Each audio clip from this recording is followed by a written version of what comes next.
बहुत बहुत स्वागत है प्यारे बच्चों आप सभी लोगों का। आज हम लोग डिस्कस करने वाले हैं आरआरबी एएलपी स्टेज 1 का जो पहला पेपर था, दूसरा पेपर था जो दूसरी शिफ्ट में, उसमें आए हुए फिजिक्स और केमिस्ट्री के क्वेश्चंस को आज हम लोग सॉल्व करने वाले हैं। ठीक है, चलिए तो जरा देखते हैं। पहला प्रश्न आपके सामने क्या कहता है, निम्नलिखित में से कौन सा कथन गलत है। कुछ बच्चे गलतियां करके आ गए। क्या गलती करी उन्होंने? गलती ये करी, यहाँ लिखा था गलत है और वो इसको सही करके आ गए, मतलब सही वाला सही मान लिया, जबकि ऐसा नहीं था। जो ट्रू था वो हमारा आंसर नहीं था, जो फॉल्स था वो हमारा गलत था, मतलब सही आंसर था यहाँ पर। द्रव्य के कणों के बीच एक बल कार्य करता है। द्रव्य का मतलब है यहाँ पर पदार्थ। पदार्थ कोई भी हो, उसके पार्टिकल्स एक दूसरे से अट्रैक्ट करते हैं, ये बात सच है बिल्कुल। द्रव्य के कणों के बीच कार्यरत बल उन्हें एक साथ बांधे रखता है। बिल्कुल सही बात है, बांधे रखता है, मतलब ये भी तुम्हारा ट्रू है और ये भी तुम्हारा ट्रू है, सत्य है ये। तीसरा कह रहा है द्रव्य के कणों के बीच आकर्षण, द्रव्य के कणों के बीच आकर्षण बल का सामर्थ्य स्थिर रहता है, चाहे द्रव्य किसी भी प्रकार का हो। ऐसा नहीं है।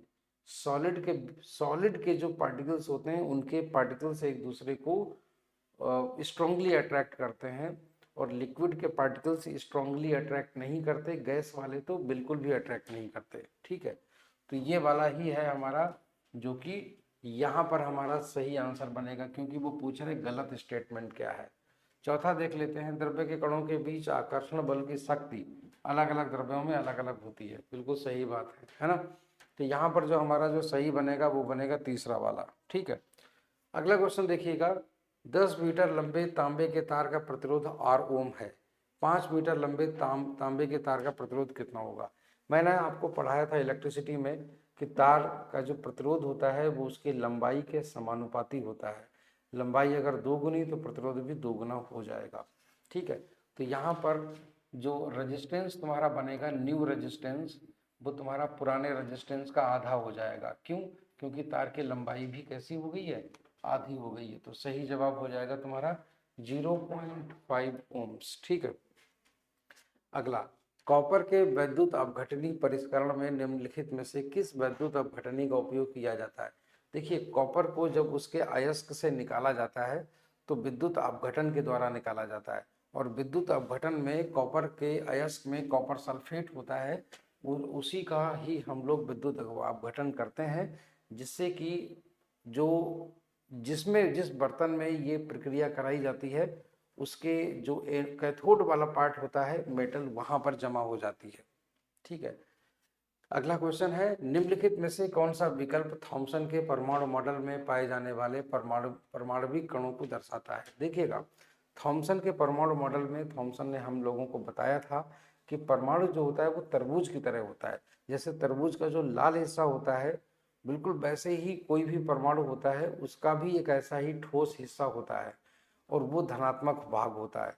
जैसे तरबूज में बीज धंसे होते हैं, वैसे ही परमाणु में इलेक्ट्रॉन धंसे होते हैं। ये चीज उन्होंने बताई थी। उन्होंने प्रोटॉन और न्यूट्रॉन के बारे में कोई भी चर्चा नहीं करी थी।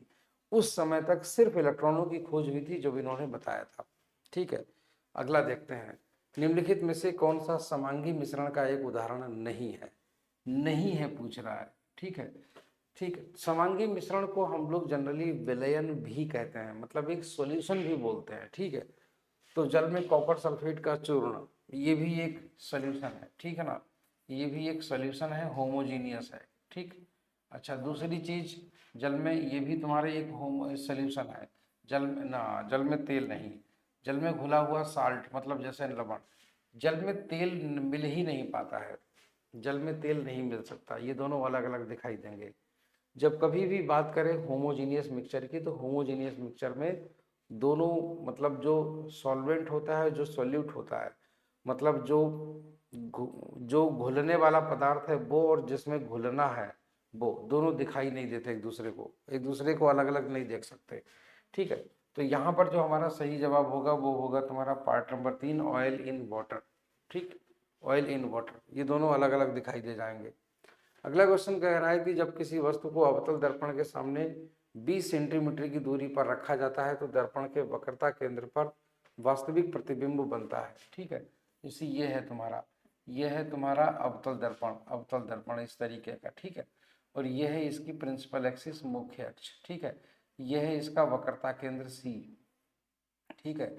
और अगर हाँ तुमसे कह रहा है कि वस्तु कहाँ पर रखी जाती है, 20 सेंटीमीटर की दूरी पर, इसका मतलब u बराबर हो जाएगा तुम्हारा -20 सेंटीमीटर, ठीक है ना। अच्छा, फिर तुमसे कह रहा है कि दर्पण के वक्रता केंद्र पर ही वास्तविक प्रतिबिंब बनता है, इसका मतलब v बराबर हो जाएगा तुम्हारा -r सेंटीमीटर, ठीक। r क्यों हमने माना, क्योंकि यहाँ से यहाँ तक की जो दूरी है वो तुम्हारी r होती है, ठीक है। अच्छा, उसके बाद में मान लेते हैं जो फोकल लेंथ होती है वो होती है रेडियस ऑफ कर्वेचर अपॉन 2, तो ये हो गई तुम्हारी -r/2 सेंटीमीटर, ठीक है ना। बस फिर क्या बचा, यहाँ से हम लोग मिरर वाला फॉर्मूला लगा देंगे, 1/f this is equal to 1/v plus 1/u। तो ये तुम्हारा यहाँ से 1/f तुम्हारा कितना है, -r/2, सॉरी ये तुम्हारा हो जाएगा इस तरीके से हम लोग इसको सॉल्व कर लेंगे, -r/2, और ये तुम्हारा हो जाएगा 1/, और ये हो जाएगा -r, और ये तुम्हारा हो जाएगा प्लस ऑफ 1/-20। तो माइनस माइनस सब जगह से देख सकते हैं, तो ये हो गया, तो ये तुम्हारा हो जाएगा 2/r, और ये हो जाएगा -1/r, और ये हो जाएगा तुम्हारा 1/20, ठीक है। तो ये तुम्हारा हो जाएगा 1/r इज इक्वल टू 1/20। तो मतलब रेडियस ऑफ कर्वेचर इसकी कितनी आ गई है, वो आ गई तुम्हारी 20 सेंटीमीटर, ठीक है। इसका मतलब ये हो गया है कि जो वस्तु का प्रतिबिंब बनेगा वो तुम्हारा -20 पर बनेगा, ठीक। और मैग्निफिकेशन जो तुम्हारा होता है वो होता है तुम्हारा -v/u, ठीक। तो ये तुम्हारा हो जाएगा माइनस ऑफ और -v तुम्हारा कितना है -20, ठीक है। और ये तुम्हारा u कितना है -20, तो ये तुम्हारा हो जाएगा -1। तो यहाँ पर मैग्निफिकेशन फैक्टर तुम्हारा -1 हो जाएगा, और जो सही जवाब हो जाएगा वो हो जाएगा तुम्हारा दूसरा वाला पार्ट, ठीक है। ये हमने सब अपने क्लासेस में करवाया हुआ है, पूरा फार्मूला वगैरह सब बताया था। अगला देखिएगा, शुष्क बुझे हुए चूने पर क्लोरीन की क्रिया से निम्नलिखित में से किसका निर्माण होता है। मतलब अगर हम बुझे हुए चूने का जो सूत्र होता है, बुझा हुआ चूना, ठीक है ना, बुझा हुआ चूना, इसी को हम लोग बोलते हैं ड्राई स्लैग्ड लाइम, ठीक है। तो ये तुम्हारा होता है कैल्शियम ऑक्साइड प्लस क्लोरीन, जब हम लोग ये कराते हैं तो तुम्हारा CaOCl2 बन जाता है, ठीक है। तो ये हो जाता है तुम्हारा विरंजक चूर्ण, ब्लीचिंग पाउडर, कैल्शियम हाइपोक्लोराइड बोलते हैं इसको, ठीक है। ये विरंजक चूर्ण या ब्लीचिंग पाउडर बन जाता है। तो ये हमारा यहाँ पर सही जवाब हो गया। चलिए आगे चलते हैं, देखिएगा, निम्नलिखित में से कौन सा उपकरण चुंबकीय क्षेत्र में विद्युत धारावाही चालक की गति का उपयोग नहीं करता है। इनमें से कौन सा उपकरण है जिसमें चुंबक नहीं बनता है बिजली देने से। तो देखते हैं जरा, देखिए विद्युत पंखा, इलेक्ट्रिक मोटर, अगर इलेक्ट्रिक फैन की बात करें तो इलेक्ट्रिक फैन भी एक तरीके का इलेक्ट्रिक मोटर होता है, और इलेक्ट्रिक मोटर में जब हम लोग इलेक्ट्रिसिटी प्रोवाइड करते हैं तो उसमें मैग्नेट बनता है, और उसी मैग्नेट के फोर्स की वजह से ही पंखा काम करता है। तो ये भी तुम्हारा ट्रू है, ठीक है ना, हाँ ये भी तुम्हारा ट्रू है।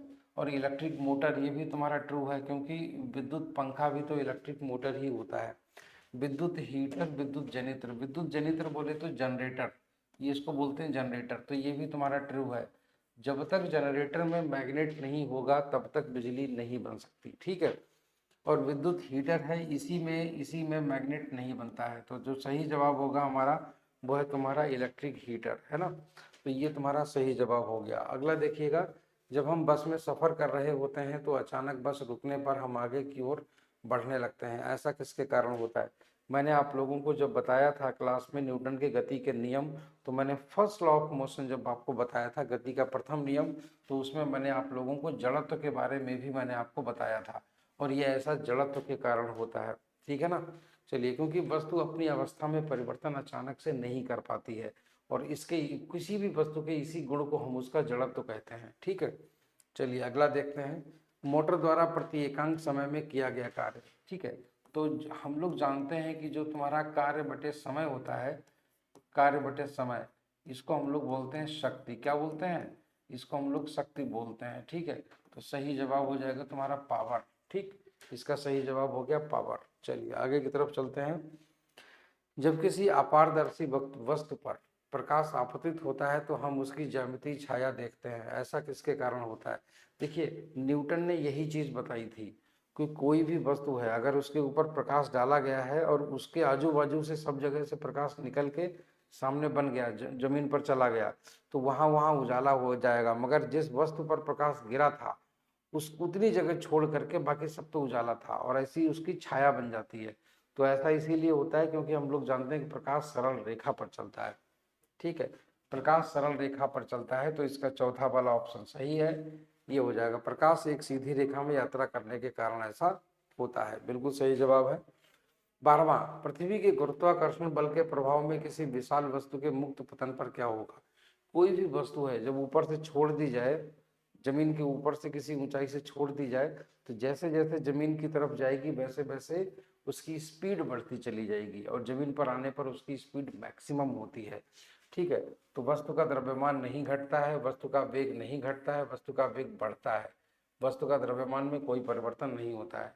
तो यहाँ पर 3 ऑप्शन तो वैसे ही गलत हो गए, तो ऑब्वियस सी बात है कि चौथा ऑप्शन तुम्हारा सही माना जाएगा, दूसरा वाला। ठीक है, 13वां नंबर देखिएगा, कह रहा है अभिक्रिया एल्यूमिनियम सल्फेट है और साथ में बेरियम क्लोराइड है, इसको बोलते हैं डबल डिस्प्लेसमेंट रिएक्शन। ठीक है, मैंने केमिस्ट्री में पढ़ाया है डबल डिस्प्लेसमेंट रिएक्शन। कह रहा है इसके लिए संतुलित समीकरण चुनना है, तो संतुलित समीकरण क्या होगा जरा ध्यान से देखिएगा। Al2SO4 का होल थ्राइस प्लस BaCl2, तो यहाँ पर तुम्हारा ये बन जाएगा 2AlCl3। यहाँ पर देखिए 2 Al है, चलिए ठीक है, समझ में आ गया, मगर यहाँ पर Cl कितने हैं? 6, तो ये तो तुम्हारा बैलेंस्ड नहीं है। ठीक है, यहाँ पर कितने हैं? 4 एल्यूमिनियम है, यहाँ पर तुम्हारे 2 एल्यूमिनियम है। ठीक है, ये भी तुम्हारा बैलेंस्ड नहीं है। यहाँ पर 2 एल्यूमिनियम है और यहाँ पर 3 एल्यूमिनियम है, ये भी तुम्हारा बैलेंस्ड नहीं है। यहाँ 2 एल्यूमिनियम है, यहाँ 2 एल्यूमिनियम है। ठीक है, यहाँ 2 दूना 4, 4 क्लोरीन है, 2 तरीका 6, 2 तरीका 6, यहाँ पर तो कोई भी बैलेंस्ड नहीं दिख रहा है गुरु। ठीक है ना, सही बैलेंस्ड इक्वेशन चुननी है तुम्हें, तो अगर इनमें से बैलेंस्ड चुनेंगे तो इनमें से तो कोई भी ऑप्शन मैच नहीं कर रहा है, क्योंकि यहाँ पर 2 एल्यूमिनियम है, 2 एल्यूमिनियम है, ठीक है, मगर यहाँ पर तुम्हारे सल्फर 3 है और यहाँ पर सल्फर 3 है, ऑक्सीजन 12 है, ऑक्सीजन 12 है, और यहाँ पर बेरियम तुम्हारे 2 हैं और यहाँ पर बेरियम 3 है, ये भी तुम्हारा गलत हो गया। चलिए एक बार फिर से चेक कर लेते हैं बाकी ऊपर वालों को। एल्यूमिनियम 2 है यहाँ पर, यहाँ एल्यूमिनियम 2 है, ठीक है, सल्फर यहाँ पर 3 है और सल्फर यहाँ पर 3 है, ठीक है, ठीक है, ऑक्सीजन यहाँ पर 12 है, ऑक्सीजन यहाँ पर 12 है, ठीक है, बेरियम यहाँ पर 3 है, बेरियम यहाँ पर 3 है, ठीक है, ठीक है, एल्यूमिनियम यहाँ पर 2 है, ठीक है। अच्छा, 3 दूना 6, दो, हाँ ये सही है तुम्हारा, पहला वाला ही सही है, दूसरा वाला भी तुम्हारा गलत है। ठीक है ना, हाँ पहला वाला सही है, पहले बार में हम लोग शायद कुछ मिस्टेक कर गए होंगे, तो पहला वाला ऑप्शन सही है, मतलब दोनों तरफ एटम्स की संख्या बराबर होनी चाहिए। ठीक है ना, एक्चुअली में होता क्या है कि जितने इधर लिए गए हैं परमाणु उतने ही उधर रहने भी चाहिए, याद रखिएगा। ठीक है, तो यहाँ पर ये हो गया तुम्हारा। अब देखते हैं क्वेश्चन नंबर 14, कह रहा है निम्नलिखित में से कौन सा एल्किन, एल्कीन का सूत्र है। एल्कीन, देखिए जो एल्केन होता है, एक एल्केन, ठीक है ना, हाँ एल्केन और एल्केन, और एक होता है तुम्हारा एल्कीन, और एक होता है तुम्हारा एल्काइन। तो एल्केन जो होता है उसका फॉर्मूला होता है CnH2n+1। ठीक है, और ये तुम्हारा हो जाता है CnH2n, और ये तुम्हारा CnH2n-1। तो यहाँ पर जो सही जवाब है वो है तुम्हारा ये वाला पार्ट, पहला वाला, तो इसीलिए तुम्हारा ये सही जवाब हो जाता है। यहाँ पर डबल बॉन्ड होता है। ठीक है, एल्कीन में, एल्केन में सिंगल बॉन्ड ही होते हैं सारे, ठीक है ना, सिंगल बॉन्ड, और एल्केन जो होते हैं, एल्कीन में तुम्हारे डबल बॉन्ड होते हैं, और एल्काइन जो होते हैं, एल्काइन, ठीक है ना, हाँ एल्काइन में होते हैं तुम्हारे ट्रिपल बॉन्ड। ठीक है, ये होता है इसका सही उत्तर। चलिए तो आगे की तरफ चलते हैं, देखिएगा तो आगे क्या, अब बस इतना ही क्वेश्चंस थे, तो ये तुम्हारा रहा सेकंड वाला सेट। ठीक है, सेकंड सेट में अभी तक फिलहाल अभी इतने ही क्वेश्चंस हैं, और अगला सेट में फिर से लेकर के आऊँगा अगला, तभी तक देखे रहिएगा। मैंने आपसे पहले ही कहा था जो पढ़ाऊँगा वही आएगा, और जो पढ़ाया वही आया। Thank you so much, bye bye, take care.